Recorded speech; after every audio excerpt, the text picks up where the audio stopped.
ഉണ്ട്. ആരോ എന്തോ വന്നു കഴിഞ്ഞാൽ നമ്മളെ അങ്ങ് മൂക്കി കയറ്റി കളയുമെന്ന്. ഒരു പുണ്ടച്ചിയുടെയും ചെലവിനല്ല ഞാനിവിടെ സ്ട്രീം ചെയ്യുന്നതും ഞാനിവിടെ ചെയ്യുന്നതും. ഗെയിമിനകത്ത് നിന്റെയൊക്കെ വന്ന് അവിടെ ഇരുന്ന് മെസ്സ് അടിക്കത്തേ ഉള്ളൂ. എൻ്റെ അടുത്ത് ഉണ്ടാക്കിക്കൊണ്ട് വരണ്ട. നിന്റെ ഇനി ആര് വന്നാലും എനിക്കൊരു പേടിയില്ലാവൻ വന്ന് പറഞ്ഞാൽ എനിക്കൊരു പറയില്ല. അതും കൂടെ ഒന്ന് മനസ്സിൽ വിചാരിച്ചു വെക്കണേ. അല്ലെങ്കിൽ ചിലപ്പോൾ നിനക്ക് എനിക്ക് പേടിയുണ്ടെന്ന് വിശ്വസിച്ചു പോകും ചില ആൾക്കാർ. എനിക്ക് അങ്ങനെ ഒരു പേടിയില്ല. മൈരന്റെ PC ഉണ്ടായിരുന്ന ഞാൻ ഇന്ന് ലൈവ് ഇട്ടേനെ. അത് കറക്റ്റ് സമയത്ത് ആ സാമാനം അടിച്ചും പോയി. എനിക്ക് ഇന്ന് ലൈവ് ഇടാനും പറ്റിയില്ല.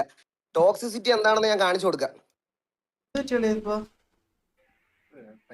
ഒന്നുമില്ല ചന്ദ്ര. നോക്കിയാ പിന്നെയും നിനക്ക് മാറിപ്പോകും. മനസ്സിലാവും പിന്നെയും ചന്ദ്ര. പിന്നെയും വന്ന് കുറച്ച് ദിവസമായിട്ടെ അവൻ വന്നു കഴിഞ്ഞാൽ നിന്നെ തീർക്കും. അവൻ വന്നു കഴിഞ്ഞാൽ നീ തീർന്നു. അവൻ തീർക്കൂടാ നിന്നെ. അമേരിക്ക ഇറാൻ പാറി പോടാ സോറി വാർണിയുണ്ട് ബ്രോയെ ഉണക്കല്ലേ എന്ന്. എന്താടാ വാസ്കോ?